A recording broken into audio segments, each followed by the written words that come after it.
Dear South Africans, you need to wake up and pay more attention to what is happening in this country. Yes, because something serious is up to happen. If you listen very well to what I'm about to tell you in this video, then you'll understand that something it has been prepared since February up to now. Now things are seem to be becoming even more serious. I want to talk about one individual which seem to be threatening up the sovereignty of South Africa. And here we are talking about Elon Musk. Guys, we all know what Elon Musk did, right?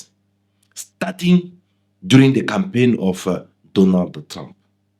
Elon Musk is a businessman, one of the most richest men out there in the world.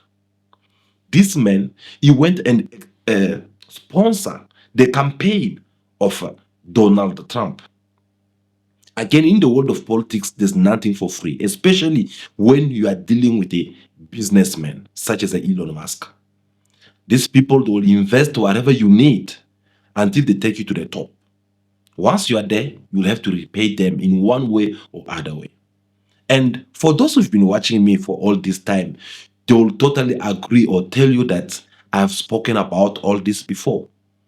I have said that Elon Musk is kind of like investing in Donald Trump campaign so that once he becomes the president, Donald Trump will give him a certain kind of a easy access so that Elon Musk will be able to do business or win the tenders all over around the world, all just because Donald Trump will have to do something like this. And that is what it is happening right now. Almost all over around the world, in Israel and Asia, there, many countries already are being under control of Elon Musk.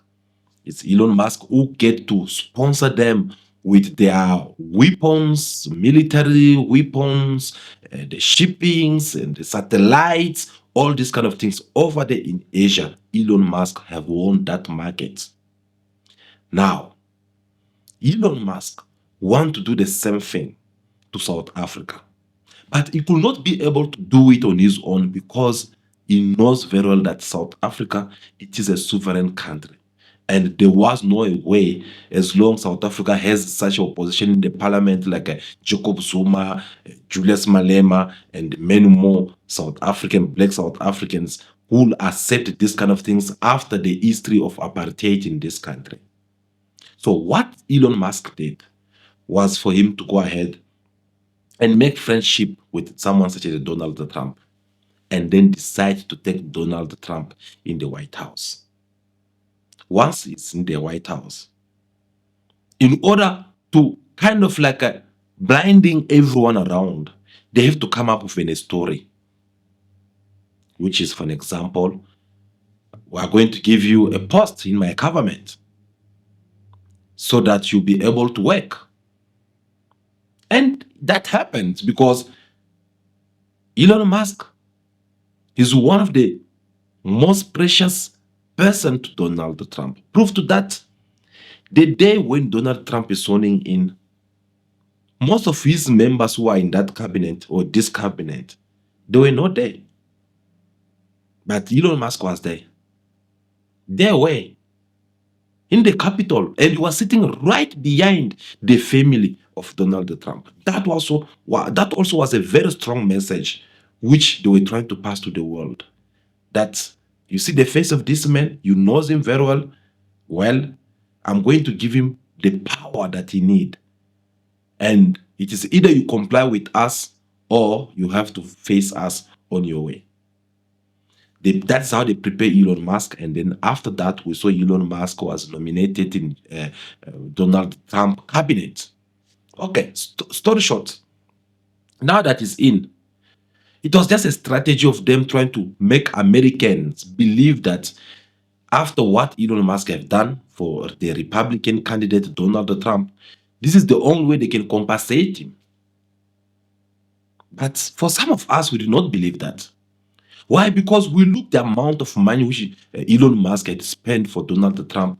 We said that no, this is way too much for Elon Musk just to come and get payback over a post in Donald Trump cabinet. We're talking about 308,000, sorry, 300 numbers here. You know the story with numbers. It's not only Jacob Zuma who has a problem with numbers. All of us, we have problem with numbers. Yes. So I was trying to say, let me try this again. We're talking about more than 308 million US dollar. I got it right this time. So this amount of money, it was way too much for someone just to come and get paid back over a post in the cabinet of the president. Now, him being nominated in that cabinet, some of us, we just knew that it was a all decoration. They are preparing something. We move forward.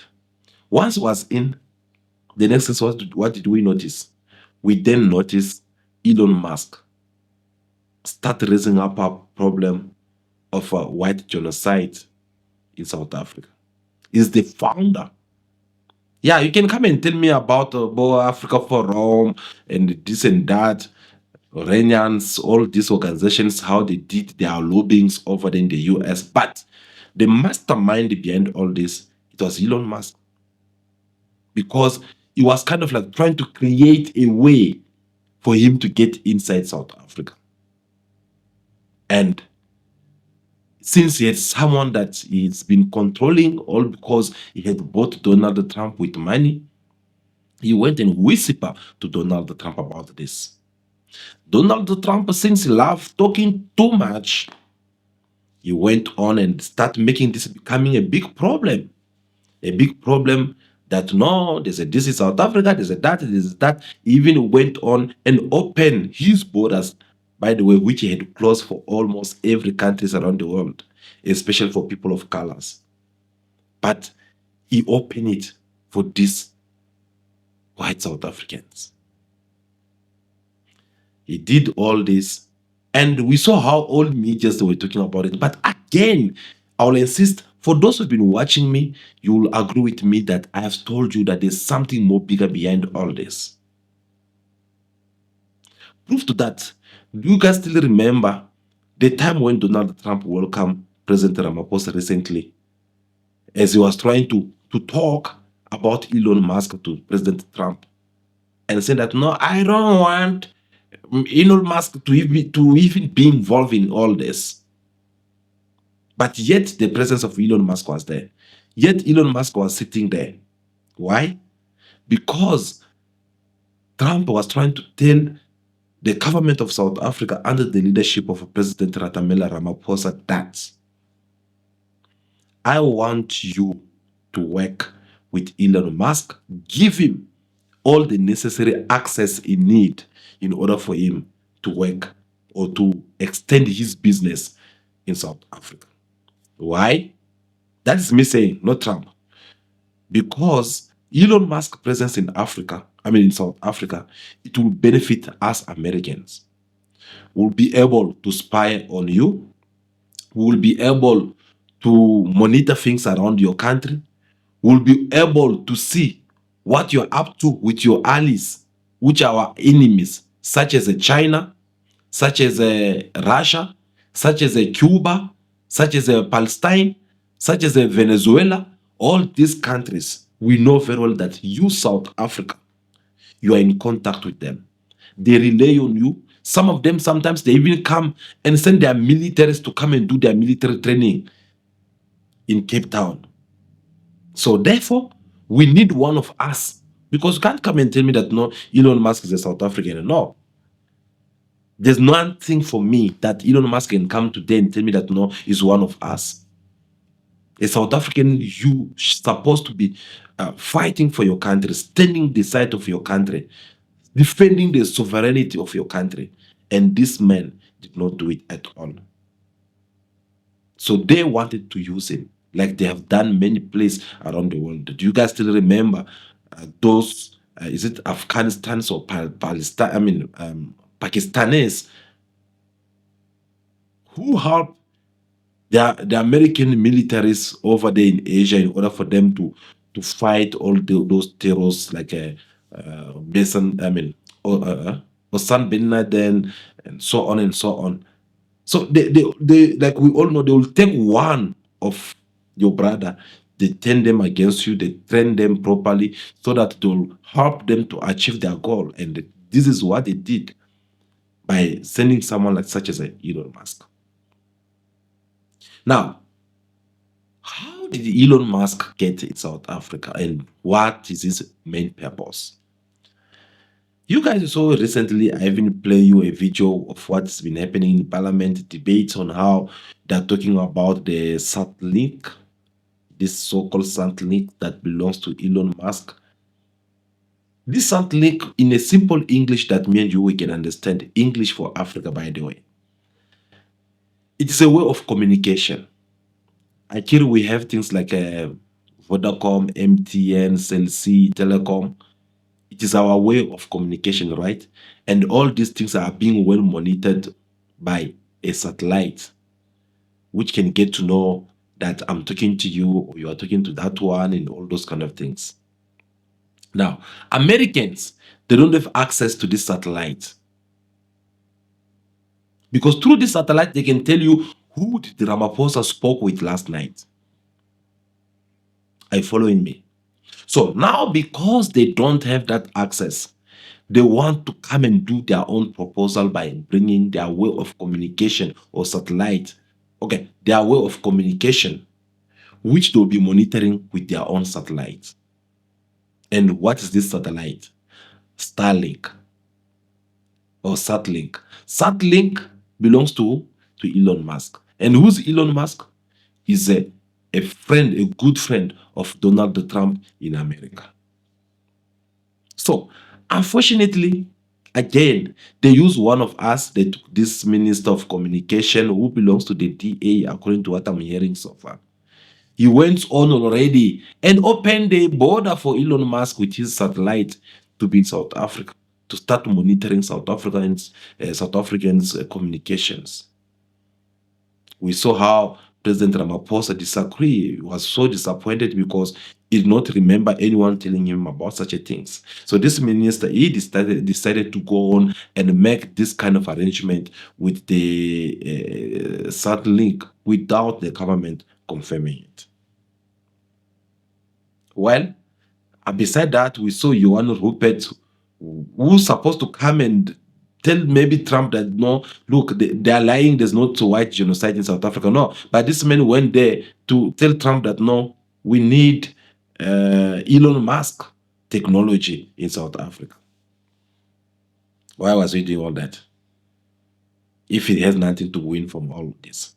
So this is kind of like a businessman who know very well already that through this individual, I'll be able to win this match.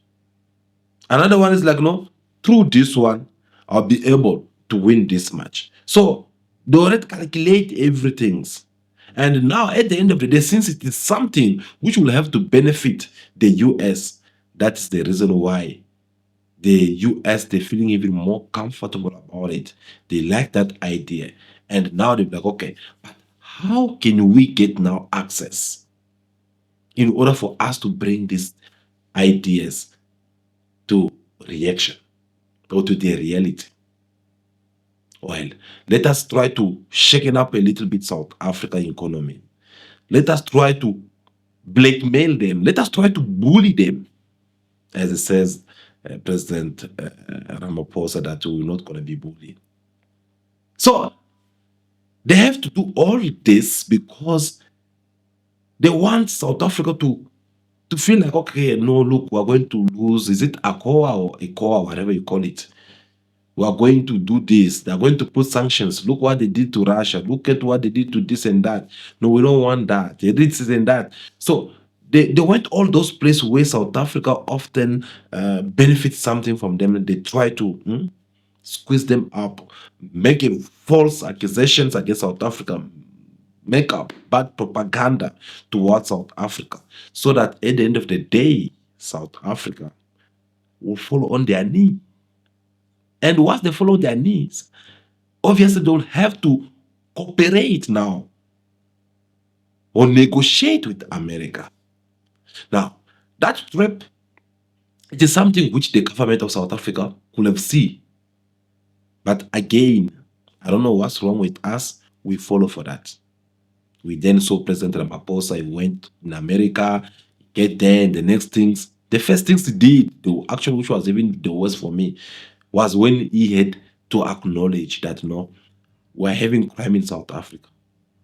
Having crime in South Africa is not only South Africa that have crime. I mean, everyone have crimes out there. Yeah, every country is every crime. I mean, they're having crimes. It's just that they don't want to talk about it. Why? Because talking about it is like you are telling your tourists, visitors who's supposed to come in your country, invest in everything. They're not gonna come. They'll stay away. They'll be like, no, how can I go to such a country? You go there, you invest your money, and tomorrow you lose everything. Why? Because there's a crime. So that was a very big mistake. I don't know who gave President Ramaphosa this kind of idea. Maybe for me, what we'll have said was that no, crime is everywhere. And right now, South Africa, we're also having that challenge, which we found out that no, actually it's black people who are even being more victim out there. Simple as that, but at least you emphasize by telling them that no, crime is everywhere and not all South Africa. And he failed to do so. Second part, which I was very disappointed, is to see all of them who had the chance to speak. It was all about begging Trump. No, we need you. No, we need to negotiate this. No, this and that. We need you. We need you. When you show that kind of desperate to someone, obviously they'll always take advantage of you sooner or later. So, what happened now in return? Donald Trump obviously he took that as an opportunity now to tell them that no, look, if you need me, well, you have to deal with Elon Musk. Yes, Elon Musk is going to solve this. And Elon Musk was the happiest man ever. He relaxed because he knows that now he succeed with his mission in South Africa. Now he can do whatever he wants to do now. Now, with all this being said, guys, South Africans, I have this question. Are you going to sit and keep quiet about it with all this demonstration? Or are you going to just try to do something about it by calling the government to take a good reaction concerning this matter? Because the truth is that Elon Musk, he comes in South Africa, he criticizes South Africans, he lies on behalf of South Africa, he destroy the economy of South Africans so that him is going to come in as a someone whoever, shall I say what, a rescuer who comes in and says that no, I'm coming to South Africa to provide job, and you want to welcome that kind of a person? I don't think it's a good idea. Because even if you welcome him in South Africa with his business, you must know that up there, there'll be someone watching you. And that person is the US. Because now they'll have an easy access to control your communication. When you make your call, you're talking to your side chick. If they decide to say that, okay, let us expose him to his main wife, they'll do that because they will be monitoring your calls. So it is up to you whether you're going to wake up or whether you're going to keep on sleeping and keep on dancing amapiano. But otherwise, for your own good and for the future of your children, there are certain things you need to stand on your feet so that you can be respected out there. I believe this message is loud and clear.